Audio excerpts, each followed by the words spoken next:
Hello and welcome to my YouTube channel Petro Intelligence. My name is Shahid Khan and I am a chemical engineer. I have prepared this video on how trays work and what is flooding. This will help you to understand basics of distillation. Tray types. Distillation towers are the heart of a process plant, and the working component of a distillation column is the tray. A tray consists of the following components: overflow or outlet weir, Downcommer, tray deck. There are two types of tray decks: perforated trays and bubble cap trays. In this video, we will describe only perforated trays, examples of which are valves or flutter caps, V-grid or extruded valve caps, sieve decks, jet trays.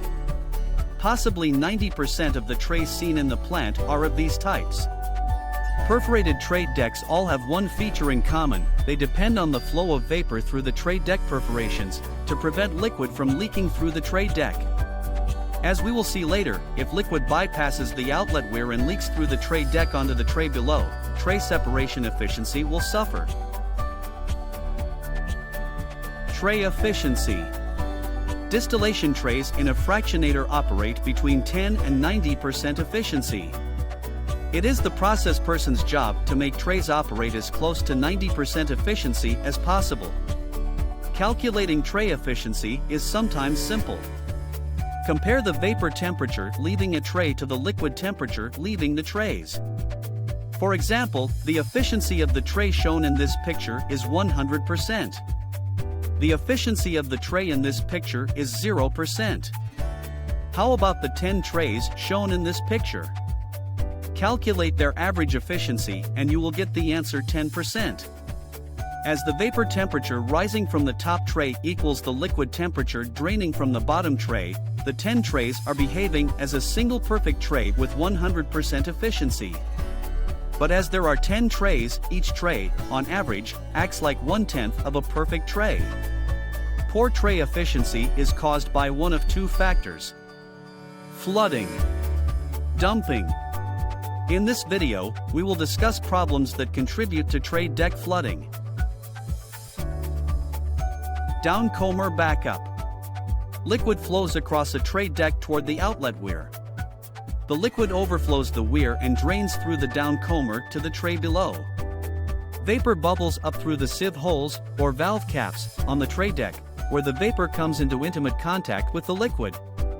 More precisely, the fluid on the tray is a froth or foam, that is, a mixture of vapor and liquid. In this sense, the function of a tray is to mix the vapor and liquid together to form a foam. This foam should separate back into a vapor and a liquid in the downcommer. If the foam cannot drain quickly from a downcommer onto the tray below, then the foamy liquid or froth will back up onto the tray above. This is called flooding. Downcommer clearance. Check this picture, note that the downcommer V is flooding. The cause is loss of the downcommer seal. The height of the outlet weir is below the bottom edge of the downcommer from the tray above. This permits vapor to flow up downcommer B.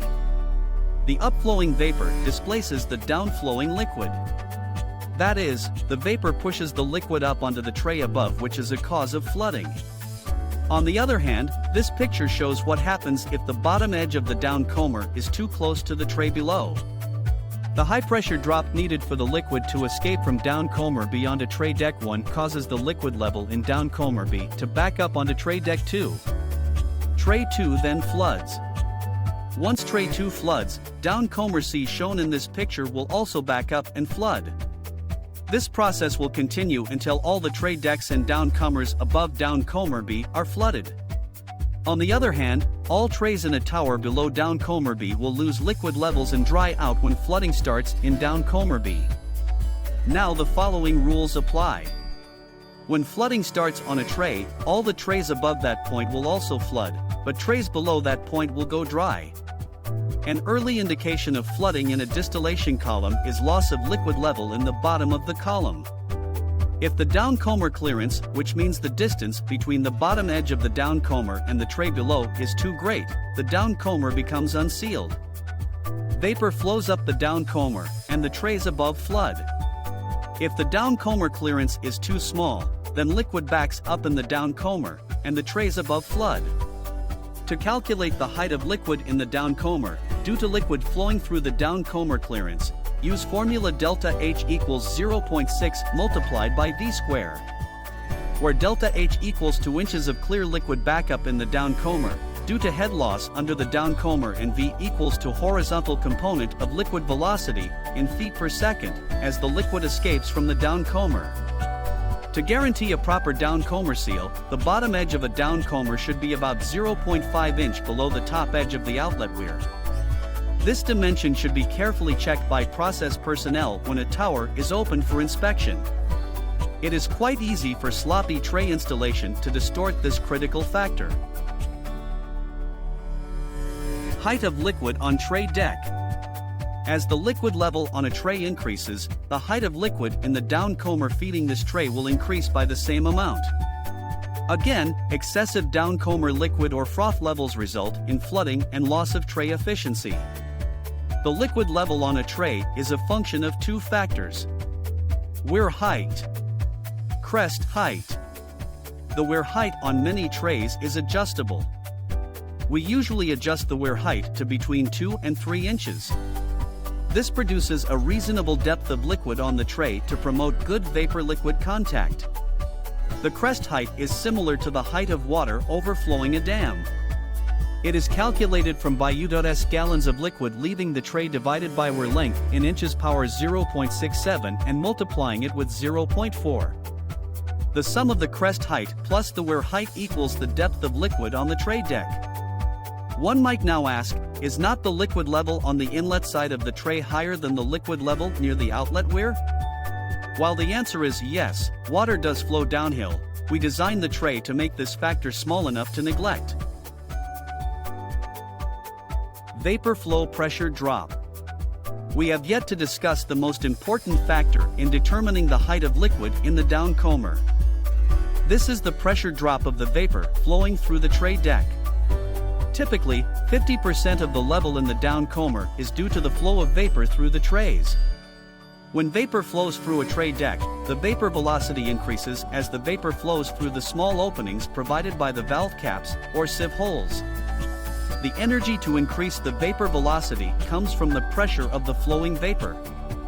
A common example of this is the pressure drop we measure across an orifice plate. If we have a pipeline velocity of 2 feet per second and an orifice plate hole velocity of 40 feet per second, then the energy needed to accelerate the vapor as it flows through the orifice plate comes from the pressure drop of the vapor itself. Let us assume that vapor flowing through a tray deck undergoes a pressure drop of 1 psi. Picture shows that the pressure below tray deck 2 is 10 psig and the pressure above tray deck 2 is 9 psig. How can the liquid in Downcommer be flow from an area of low pressure, 9 psig, to an area of high pressure, 10 psig? The answer is gravity, or liquid head pressure. The height of water needed to exert a liquid head pressure of 1 psi is equal to 28 inches of water. If we were working with gasoline, which has a specific gravity of 0.70, then the height of gasoline needed to exert a liquid head pressure of 1 psi would be 28 inches divided by 0.70 is equal to 40 inches of clear liquid. Total height of liquid in the Downcommer. To summarize, the total height of clear liquid in the Downcommer is the sum of 4 factors. Liquid escape velocity from the Downcommer onto the tray below. Weir height. Crest height of liquid overflowing the outlet weir. The pressure drops of the vapor flowing through the tray above the Downcommer. We will discuss how to calculate this pressure drop in an upcoming video. Unfortunately, we do not have clear liquid either in the Downcommer, on the tray itself, or overflowing the weir. We actually have a froth or foam called aerated liquid. While the effect of this aeration on the specific gravity of the liquid is largely unknown and is a function of many complex factors like surface tension, dirt, tray design, etc., an aeration factor of 50% is often used for many hydrocarbon services. This means that if we calculated a clear liquid level of 12 inches in our Downcommer, then we would actually have a foam level in the Downcommer of 12 inches divided by 0.50 is equal to 24 inches of foam.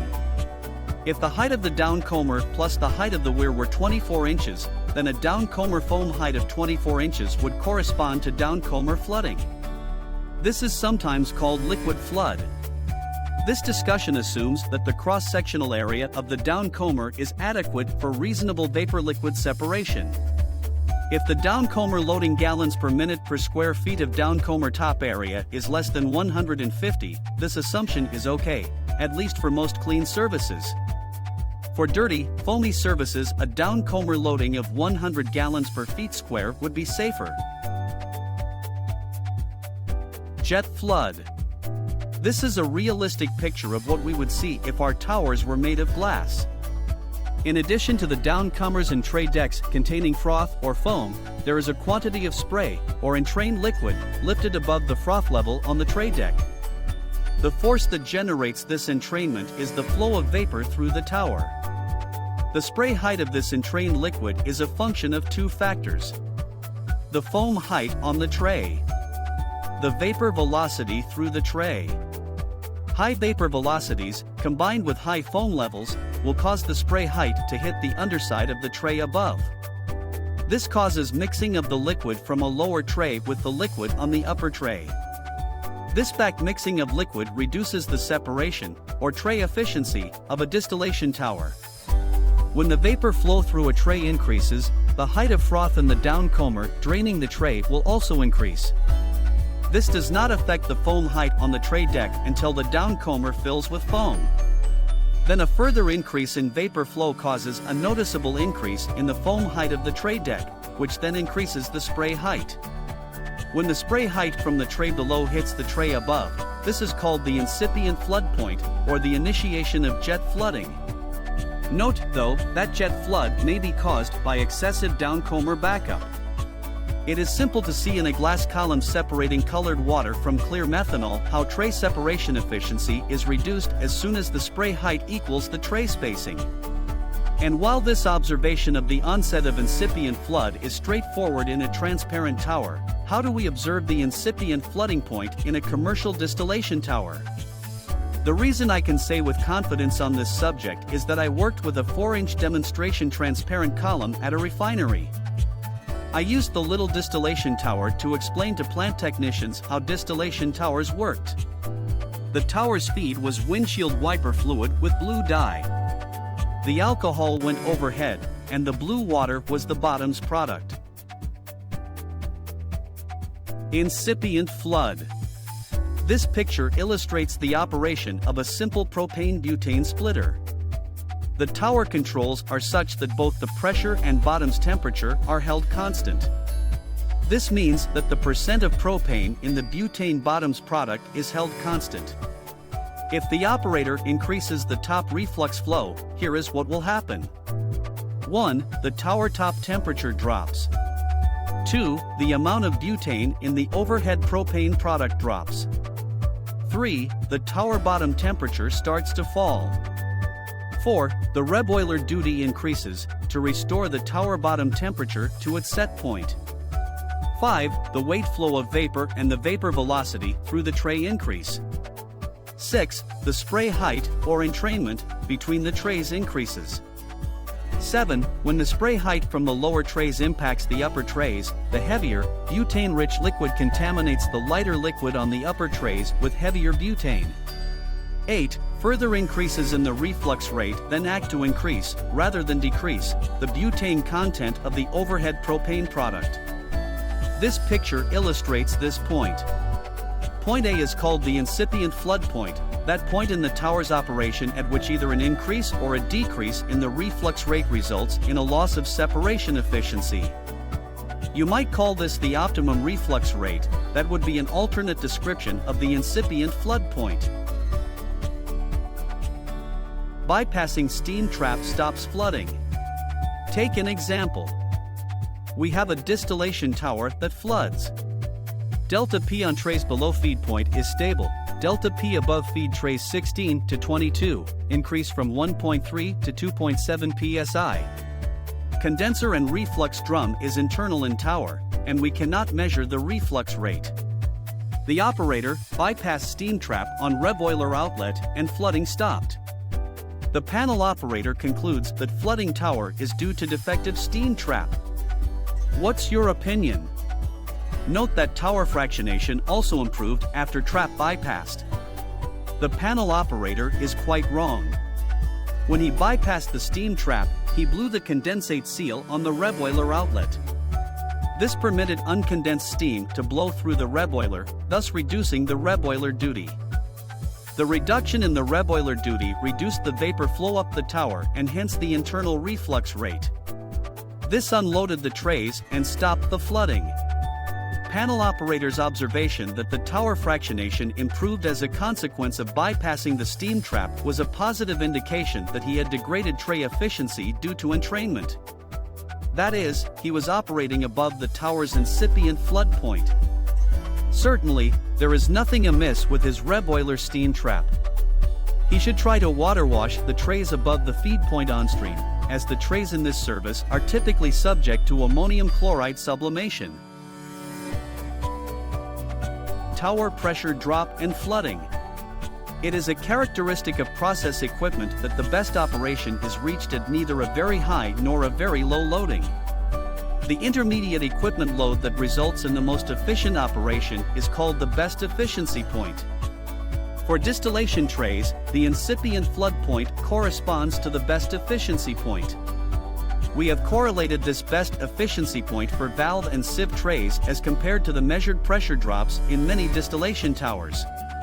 We have derived this formula, where product of pressure drop across a tray section in 28 is divided by the product of the number of trays, tray spacing in inches and specific gravity of clear liquid, at flowing temperatures give us the value of K. Based on hundreds of field measurements, we have observed that if K equals 0.18 to 0.25, tray operation is close to its best efficiency point. If K equals 0.35 to 0.40, tray is suffering from entrainment. Increase in reflux rate noticeably reduces tray efficiency. If K greater than or equal to 0.5, tray is in fully developed flood. Opening a vent on the overhead vapor line will blow out liquid with the vapor. If K equals 0.10 to 0.12, tray deck is suffering from low tray efficiency due to tray deck leaking. If K equals 0.00, the liquid level on the tray is 0, and quite likely the trays are lying on the bottom of the column. And if K equals 1.00, tower is completely full of liquid. Carbon steel trays. One of the most frequent causes of flooding is the use of carbon steel trays. Especially when the valve caps are also carbon steel, the valves have a tendency to stick in a partially closed position. This raises the pressure drop of the vapor flowing through the valves, which, in turn, pushes up the liquid level in the downcomer, draining the tray.